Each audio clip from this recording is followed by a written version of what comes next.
नमस्कार। वैदिक एस्ट्रोलॉजी में लगन लॉर्ड की बहुत ज़्यादा प्राथमिकता है या बहुत इंपॉर्टेंस है, क्योंकि लगन लॉर्ड हमारे देह को बताता है, हमारी फिजिकल पर्सनैलिटी को बताता है, हमारे उद्गम को बताता है, हमारे उदय को बताता है, हमारे स्टार्ट को बताता है। तो लगन लॉर्ड आपकी कुंडली में किसी भी भाव में बैठा हो, वो क्या इम्पैक्ट देगा, आज हम उसी का आकलन करेंगे। 12 भावों में लगन लॉर्ड के जाने पे क्या होगा। लगन लॉर्ड जब पहले भाव के अंदर होता है तो लगन लॉर्ड आपको इंडिपेंडेंट नेचर का बना देता है। आप अपने सम की पर्सनैलिटी को यूज करके, अपने सम के व्यक्तित्व को यूज करके उसको एसेट बनाकर आगे बढ़ते हैं। लगन लॉर्ड जब दूसरे भाव में चले जाता है तो परिवार और परिवार के संयोग से या परिवार के काम में जाकर आपको ग्रोथ मिलती है। आपकी वाणी, आपके संस्कारों पे, आपके परिवार के रिचुअल्स का बहुत असर होता है। आपके अंदर अपने परिवार के सिस्टम को इम्पोर्टेंस देना और उसका सहयोग लेकर आगे बढ़ना की आदत होती है, और लेनी भी चाहिए। लगन लॉर्ड जब तीसरे भाव में जाएगा तो आदमी पुरुषार्थ करेगा, अपने खुद की मेहनत से, अपने खुद की ऊर्जा से चीजों में आगे बढ़ेगा। लगन लॉर्ड जब चौथे भाव में जाएगा तो अपनी माँ, अपनी एजुकेशन, अपने मानसिक सोचने के तरीके के को यूज कर आगे बढ़ेगा। ऐसा व्यक्ति बहुत ज्यादा इमोशनली भी अपने काम के अंदर पैशनेटली कनेक्ट करता है। ऐसे व्यक्ति का जुड़ाव कहीं ना कहीं लैंड के साथ भी होता है। उस कहीं ना कहीं ऐसी किसी का व्यक्ति काम के अंदर हो सकता है जो कार्स या लैंड से रिलेटेड हो। लगन लॉर्ड अगर पंचम भाव में जाएगा तो व्यक्ति अपने स्किल्स को एनहांस करके आगे बढ़ेगा। एवरी टाइम जब भी उसको ग्रोथ चाहिए, उसको अपने स्किल्स के ऊपर काम करना पड़ेगा। ऐसा व्यक्ति थोड़ा रोमांटिक नेचर का भी होगा। लगन लॉर्ड के अंदर अपने बच्चों के फ्यूचर को लेकर एक कॉन्शियसनेस रहेगी और वो उसके लिए पूरी सजगता के साथ काम करेगा। वो अपने बच्चों के एजुकेशन को भी बहुत सपोर्ट करेगा। लगन लॉर्ड जब छठे भाव में जाएगा, जो कि कंपटीशन, रोग, रिपो, ऋण, कष्ट, सर्विस का है, ऐसा व्यक्ति सर्विस ओरिएंटेड होगा। अगर लगन लॉर्ड स्ट्रेंथी है, ओवरऑल उसके दिग्बल, षटबल सब अच्छे हैं, तो व्यक्ति के व्यक्तित्व के अंदर कंपटीशन को फेस करने की ताकत होगी। वो किसी भी कष्ट से, अगर उसे बीमारी आएगी भी तो वो बहुत जल्दी रिकवर कर जाएगा।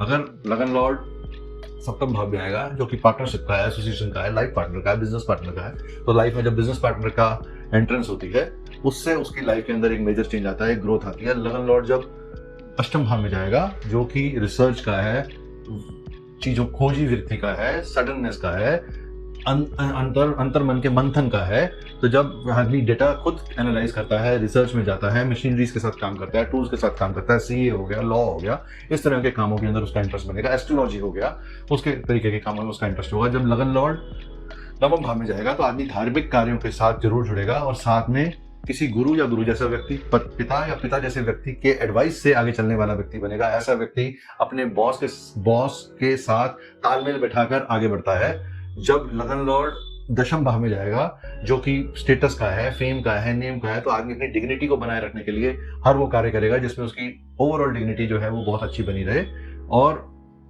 उसको ग्रोथ मिले। लगन लॉर्ड जब 11वें भाव में जाएगा, 11वां भाव जो कि दोस्तों का है, बड़े भाई का है, इवेंट्स का है, सोशल कनेक्शंस का है, फंक्शंस का है, इवेंट्स का है, तो यहाँ अगर व्यक्ति अपना सोशल नेटवर्क के ऊपर अच्छा काम करे या उसके साथ अच्छे तरीके से डील करे, सोशल गैदरिंग्स के अंदर अपनी प्रेजेंस शो करे, तो आदमी ग्रो करेगा। ऐसे व्यक्ति के अंदर और को मेहनत कम भी करे वो, लेकिन फिर भी उसे कहीं ना कहीं से प्रॉफिट आ ही जाता है। लगन लॉर्ड जब 12वें भाव में जाएगा, जो कि इन्वेस्टमेंट, एक्सपेंडिचर, लॉसेस और ध्यान साधना का है, तो ये सारे गुण लगन लॉर्ड के अंदर आ जाएंगे। ये फॉरेन सेटलमेंट को भी शो करता है, तो व्यक्ति को अपने घर से, अपने जन्म स्थान से दूर जाकर ही ग्रोथ मिलेगी।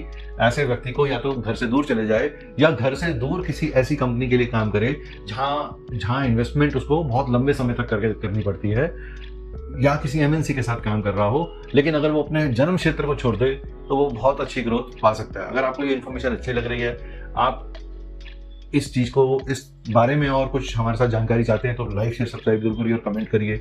अगर आप इस साइंस को, वैदिक एस्ट्रोलॉजी को सीखना चाहते हैं, तो हमारे आने वाले वैदिक एस्ट्रोलॉजी के डिटेल्ड कोर्स के अंदर, बेसिक टू एडवांस कोर्स के अंदर उसका हिस्सा बनिए। अगर आप अपनी पर्सनल कंसल्टेशन चाहते हैं तो प्लीज नीचे दिए हुए नंबर पे व्हाट्सअप करके अपना एक अपॉइंटमेंट टाइम ले लीजिए। हम ये चाहेंगे कि आप हमें और टॉपिक जरूर बताएं कि हम किस तरह के टॉपिक्स पे और वीडियोस बनाएं जो आपको हेल्प करें टू अंडरस्टैंड दिस साइंस, चाहे वो एस्ट्रोलॉजी हो, न्यूमरोलॉजी हो, वास्तु हो। हम इन सब्जेक्ट्स के ऊपर आपको ज़्यादा से ज़्यादा जानकारी देने में इच्छुक हैं। धन्यवाद।